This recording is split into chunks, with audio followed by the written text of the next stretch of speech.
All right, so if you're on MENA, basically means once again Middle East and North Africa. All right, so one of the very first question should say, what are the major cities in MENA? We only have a couple that you'll find in North Africa, like Rabat, Morocco, which is found up here, located right here, right beside the Atlas Mountains, or on at least to the northwest of the Atlas Mountains, right there, a little bit above it, maybe even more north. One reason these cities are sort of very important, it's sea trade. It's located right here, sort of like a little mini crossroads here. You got Casablanca. There's a famous movie about Casablanca here. People don't think about Casablanca and Africa, but yes, this is Africa. Then you have Cairo, Egypt, which is right here. Cairo is located very close to the Nile River.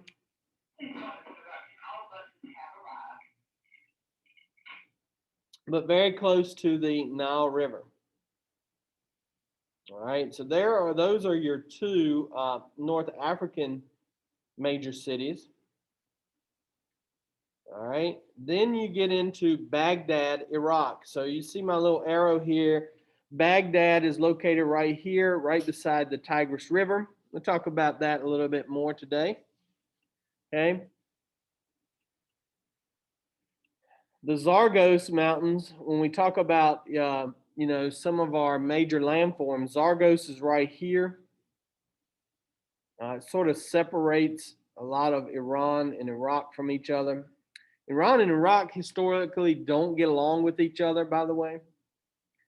But you do see Tehran, right here. Istanbul, Turkey is probably one of the most important cities in ancient times. Maybe not as much today, but it is the crossroad of trade between Black Sea, Russia and these areas, and the Mediterranean Sea to the west. So you find it right here in Turkey, Istanbul. Istanbul was once called Byzantium. And then when the Romans took over it, they called it Constantinople. And then when the Ottoman Turks took over, they called it Istanbul. Jerusalem is right here in Israel. Israel is the only sort of non-Muslim country in the area. I find it interesting. Iran, most Muslim countries don't like Israel because of this city, Jerusalem. Jerusalem is an important city to all three of the main, monotheistic religions: Christianity, Islam, and Judaism. All of them find the city of Jerusalem to be extremely holy and important. So Muslims who want to travel here don't like dealing with Israel. Israel is very strict because they do have terrorists and people like that that come in. And of course, they are constantly being bombed from areas like Lebanon.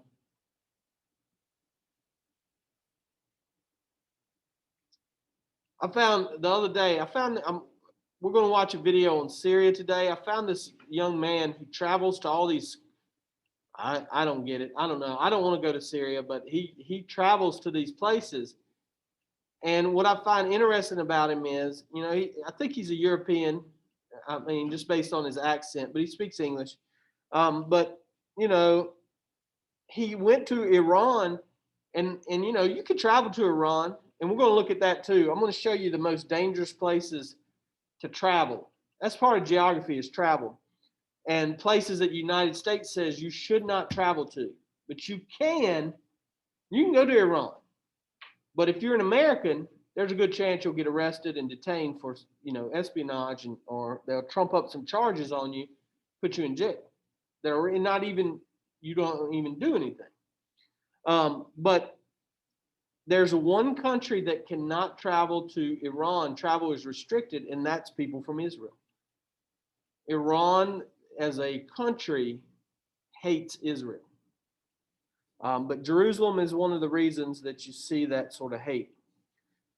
Tehran, you know, one of the things on the travel network, and when we look at it, they're like, well, you know, man, it's bad that you can't really travel here. You shouldn't travel here because Tehran is one of the most beautiful cities that you'll see in the world.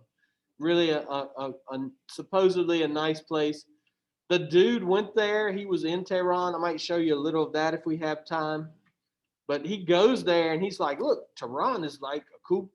One thing about this guy, I will tell you too, you have to take everything he says with, as he says, a pinch of salt, because, you know, he's very optimistic. He's an optimistic guy. But even when he goes to Syria, he's kind of like, man, look at this. This is bad. Okay. And then he meets people. He's like, oh, the people are great. And you have to feel for the people that live there because their lives have been, you know, constantly bombarded by the Russians, us, Iran's over in there messing around. You know, you got all kinds of crazy stuff. But we'll look at that in a little bit.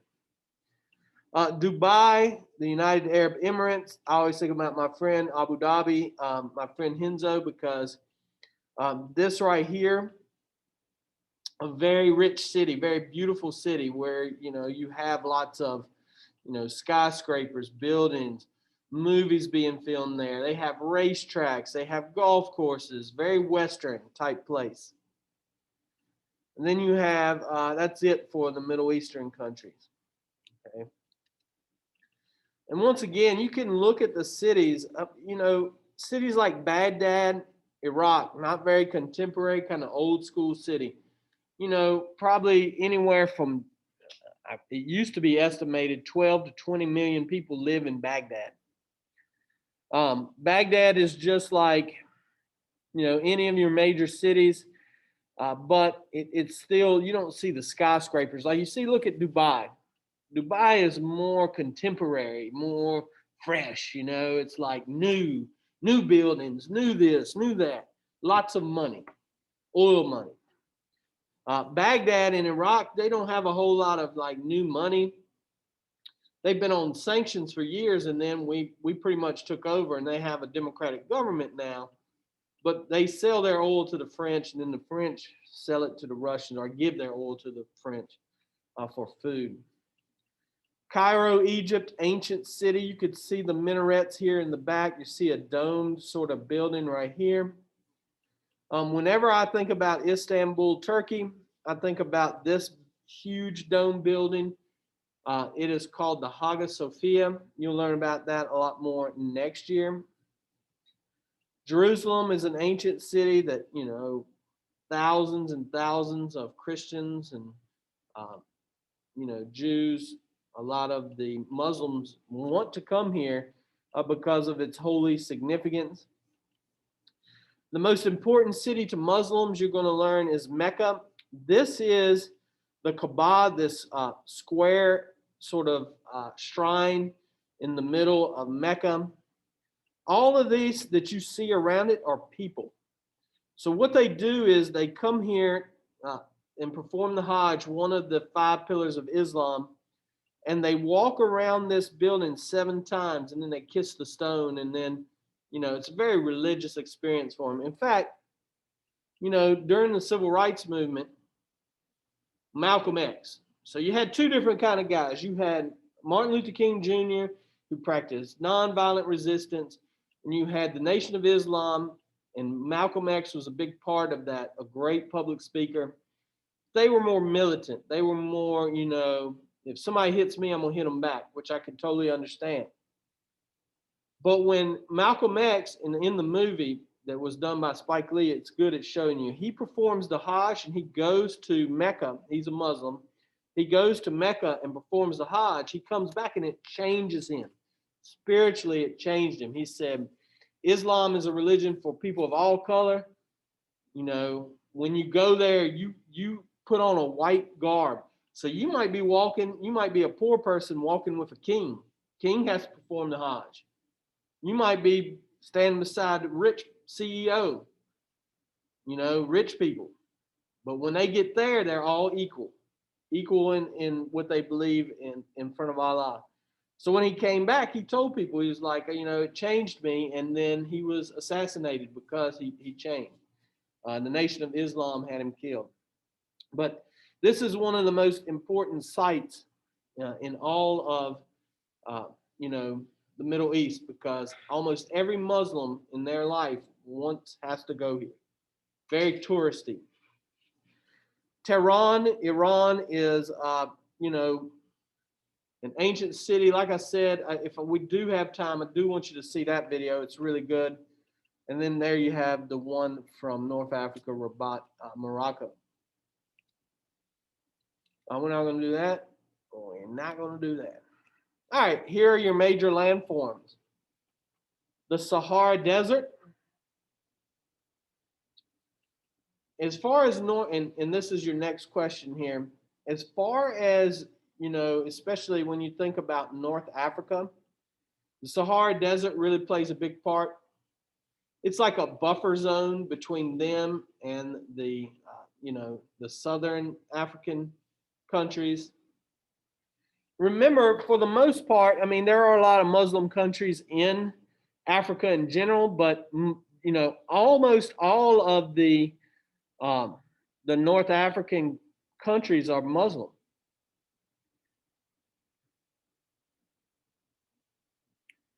West African countries, you'll see too, Mansa Musa, and we'll talk about that next year. But a lot of those, through trade, adopted Islam as well.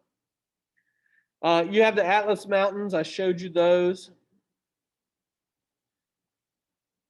The Tigris, and it doesn't show you the Euphrates, but these are the two most important rivers in Mesopotamia or in Iraq today. The Nile River, the longest river in the world. The Mediterranean Sea is just an important, so important for North Africa. Even in ancient times, Carthage used to be a major trading outpost in North Africa until the Romans destroyed it. They destroyed Carthage. You've got the Zagros Mountains, I can barely say it, and the Taurus Mountains.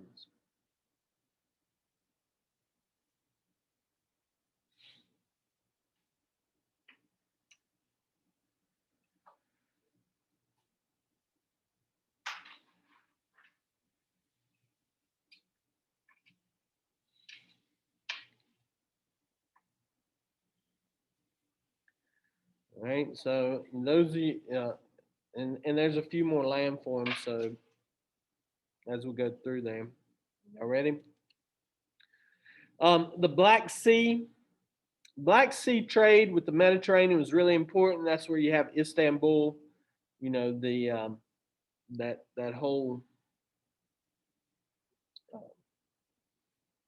crossroad of trade thing there.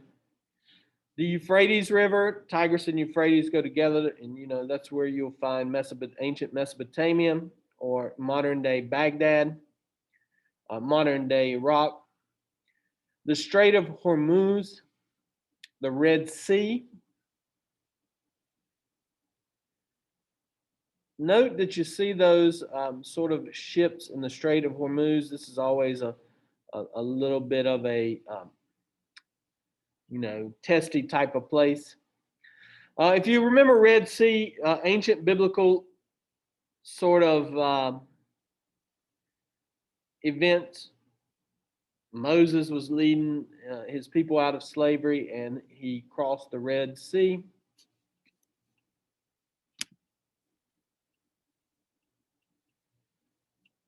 So crossing the Red Sea right there. Sinai Peninsula. That's what I was telling you about when my old duty station went to Egypt. That's where they were located, and it's sort of juts out from Egypt into the Red Sea. The Persian Gulf. Persian Gulf has always been a tough, once again, sort of a hotbed for military activity, especially from us.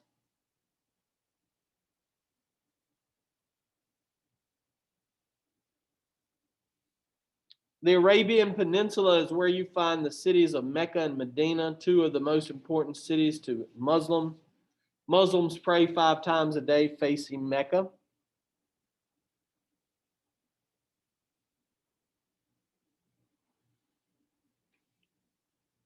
The Arabian Peninsula is, kind of a harsh place, kind of deserty. You see it on this right here, a little bit of mountains and desert.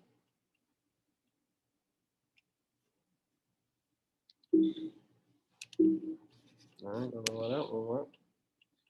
All right, so real quick, I do want to go back for just 1 second. I want you to see where the Persian Gulf is located. So Persian Gulf is located here. When we invaded Kuwait, Kuwait is located right here. I know it's hard to see. You see right here is it's small, and the Persian Gulf is always one of these places that we have ships in there. Iran is located in there. It's a real testy type of place. This is the Arabian Peninsula where you see Saudi Arabia. Okay, and that is just a large area, but you do find Mecca over here. Mecca is an important place to learn a little bit more about that as we go through the course. And then this is the Sinai Peninsula right above the Red Sea, to give you an idea of where these places are kind of located.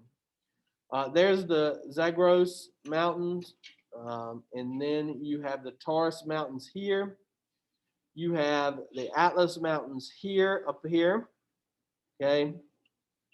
So those are some of your landforms. You got the Mediterranean, the Black Sea. All right. All right, history. Mesopotamia is the name given to the area between the Tigris and the Euphrates rivers. Okay, so that's one of your answers there.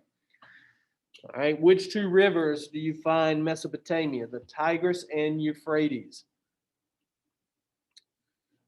So if you look at the Tigris and Euphrates, here is the Tigris.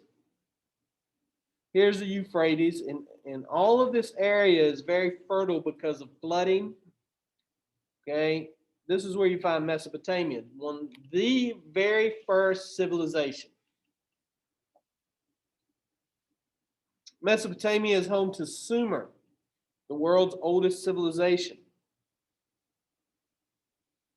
Even though the climate is hot and dry, the area around the Tigris and Euphrates is known as the Fertile Crescent. The reason, in ancient times at least, this was a very fertile stretch of land, very fertile because the rivers would flood and deposit very fertile soil. You could grow food here all around this area. It even goes a little bit into Egypt and the Sinai Peninsula down here. All right, so very fertile soil. Rivers and floodplains were an ideal location for early agriculture. Like I said, flooding deposits silts, which makes the soil very fertile. Most of the people that live in Iraq live in this area. They don't, they don't necessarily, it's a higher population of people there because you have more vegetation, it's more hospitable to people living. Less deserty. People don't want to live in the desert. It's pain.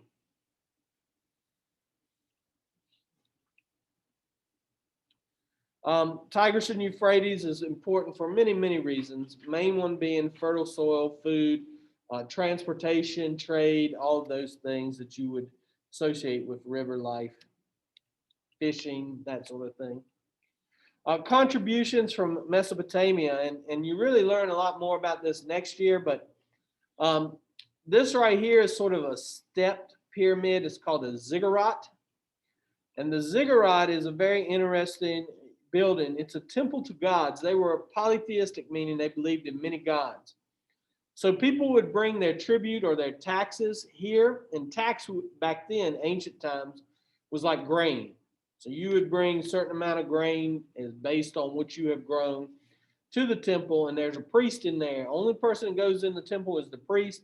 They would take your grain. I don't know what they did with it, but take it up in here and give it to the gods.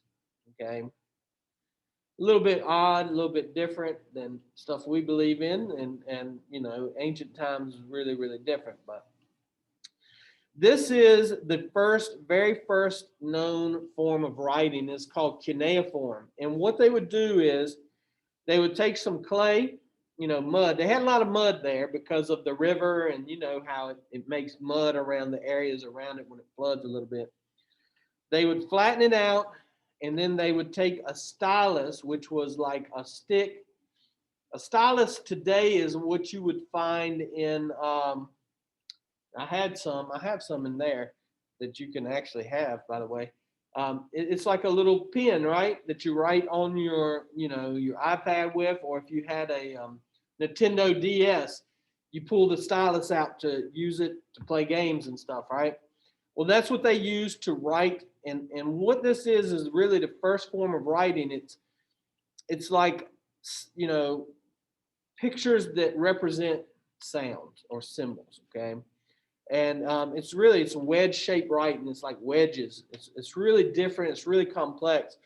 For many years, we couldn't even understand what most of it meant, but that we now can translate the cuneiform. Um, Mesopotamia also contributed this, which is the wheel. It's believed that the Sumerians invented the wheel. People don't realize that this is technology, because to us, a wheel is just, you know, that's pretty simple, right? But to them, this was, you know, huge. It helped them, you know, do work, grow crops easier. I mean, imagine having to transport something that's heavy and you don't have wheels on it. You know, you got to drag it, or you got to split it up and try to lift it. So the wheel is a huge uh, invention for ancient man. This is my favorite thing about ancient Mesopotamia as well, which this is the Babylonian king Hammurabi. This him right here. Do y'all know what Hammurabi is known for? So Hammurabi came up with the very first written law code. Now, in ancient tribes, like, you would have laws, or, you know, you would have things that weren't written down, but it was just generally known. You know, probably you can't kill people. That's real bad, right? People knew they shouldn't be doing that sort of thing. But Hammurabi sat down and he made a law code, and he said, if you violate this law, here's the punishment. That's the big difference. Now, today, every law that exists is codified. What that means is they put it in a code, and you might not know the law exists, but you still have to what? That's right. You have to abide by laws that you don't even, I mean, there's no way we could possibly know every law, right? But you can't go to court and go, well, I didn't know that was a law. I didn't know like jaywalking. They hardly ever get people for jaywalking anymore, but jaywalking is when you run across the street in front of traffic. That's against the law. Okay, there's a lot of laws that are outdated that they don't bust you for anymore. But in general, you know, laws exist. Hammurabi was like, look, we're going to write these laws down. They were very harsh laws, harsh punishment for breaking the law. For example, and you've probably heard of this in the Old Testament, Hammurabi's code was basically an eye for a what? An eye for an eye. So if you put somebody's eye out, okay, then they could put your eye out. That's what the punishment would be. Now it kind of morphed, and eventually, you know, people who had money, as always, nobility, were treated differently than people who are lower class and slaves. But for the most part, this is the first written law code, and it was like, look, you steal something, we cut off your what? Hand. So they tried to make the punishment really fit the crime, and it's really was, for this time period, really a big deal. Hammurabi's code. All right, and then your last question.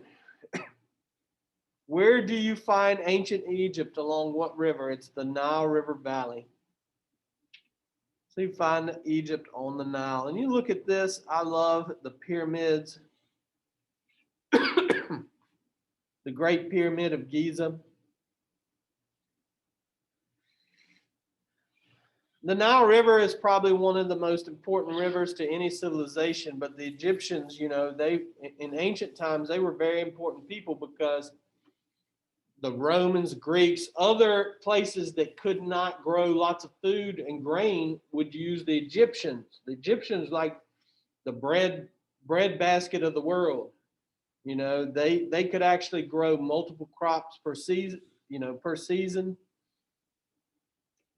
And you can even look and see at this very fertile green. You don't think about Egypt. You always think about Egypt like dirty, sandy pyramids, you know, desert. But the area along the Nile River was very, very fertile. Pyramids were built to honor dead pharaohs. I'm not sure I believe that, but whatever. When a pharaoh died, he was mummified. So we did look at a video the other day. We might try to look at that again today if we have a little bit of time. But when the pharaoh died, they mummified him by taking all his guts out and then drying out the body, you know, the blood and stuff. They pull the person's brain through their nose with this little tool. And then eventually they fill the person with like sawdust, and then they wrap bandages and gauze around them and use these things that actually preserve the body very well. So mummification.